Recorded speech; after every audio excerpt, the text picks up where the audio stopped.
Hello, and the January transfer window has continued to roll on today with a big update on Willie Gnonto's future. And depending on your point of view as a Leeds United fan, you might have a different opinion on this. Basically, the news has come out from Sasha Tavolieri. I really hope I've pronounced that one right. And he is typically reasonably accurate. So there's a lot of different sources that you will see around Twitter and think, is this good? Is this bad? He's fairly up there. He's not the best you're going to get, but he's not awful. And he believes that Willie Gnonto will be sold to West Ham before the end of the January transfer window. Now, he didn't necessarily put any figures on it, but judging by conversations that happened in the summer, this will very likely be in excess of 15 million quid, maybe 20-ish, because he's sort of, in terms of reputation, cooled off since the summer. So I've said expect about 15 to 20 million pounds. Higher would be good, but we can't be 100% sure. And as much as Leeds United fans will be absolutely terrified, we reportedly have a replacement eyed up already by the name of Manuel Benson at Burnley. He is a Belgian right winger who plays as a sort of traditional wing role, likes cutting it back from the byline, that sort of stuff. And I genuinely believe that he will fit quite well if we do get him in as a traditional right winger, purely because that is what he is used to doing. And I think it could be an improvement on the squad, this entire package. And that will be a fairly controversial opinion because a lot of people still think Gnonto is very good, and he is. He's got a lot of potential.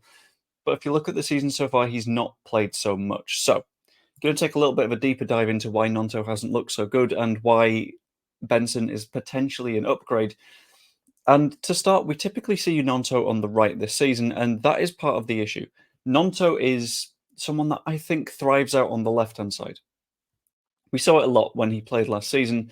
He would play out on the left with Harrison moving over to the right, despite Harrison being a traditional right winger. No, traditional left winger, forced over to the right. Left and right, I've not learned them yet. It's so confusing.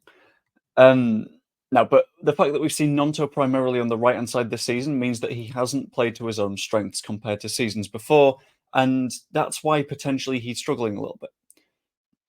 When he's coming on, he's doing so in the place of Dan James because Crescencio Somerville can go a little bit longer than James, has a little bit more quality than Dan James. And then you think we need to rest some players. James comes off, Gnonto comes on, and you'll keep seeing that Gnonto likes drifting across the pitch towards the left again. When he played out on the left, he tended to stay out there, but now he's playing on the right, he will cut inside a lot more. And I feel like what we really need is a more traditional winger out on that side, because it just works a little bit more. You get a little bit more in terms of chances to your central players, and I feel like when Gnonto cuts in onto his left foot from the right-hand side, the end result is always going to be he tries to have a shot or he lays it off to someone else that isn't in the best of positions. He's the sort of guy that takes a little bit too long with the ball at his feet, which is fine. It's something that can be developed out of him, but on the right-hand side, it's more of an issue than it is on the left. Ultimately, I think it will be better for him and us to sell, purely because he will get minutes in a position that works for him potentially at West Ham. We will get a good amount of cash for it, and we'll be able to sort things out. We will use the funds to reinvest in depth throughout the squad, rather than just saying, well, we've got Gnonto, we know Gnonto's good, let's just hold him till summer.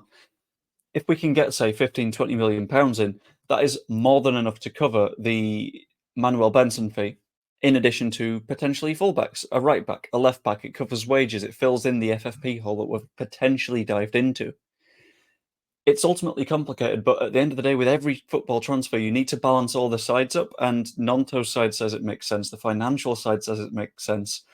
The fact he's not really playing in the first team at the minute says it makes a lot of sense. If he was to break through, fantastic. That'd work out for him. But after he pulled the whole strike thing earlier in the season, it gets harder and harder to argue for his introduction, because James has been on top form, Somerville's been on top form. He basically plotted himself out of the side and hasn't been able to get back in. Ultimately, this feels like a pretty okay move for Leeds United. It's one that I think, as long as we're using the funds before the end of the January window, fantastic. If not, we've effectively weakened the squad. But as I've said throughout this window, if we're patient, if we keep our attention on every single move that is happening, and say at the end of the window, okay, now we can look back, rather than saying right now the window is a failure or the window is great. If we use these funds to get a replacement winger, two fullbacks, fantastic. That's what I hope happens. Let me know what you think will happen in the comments down below. Like the video if you enjoyed and subscribe. I will see you later.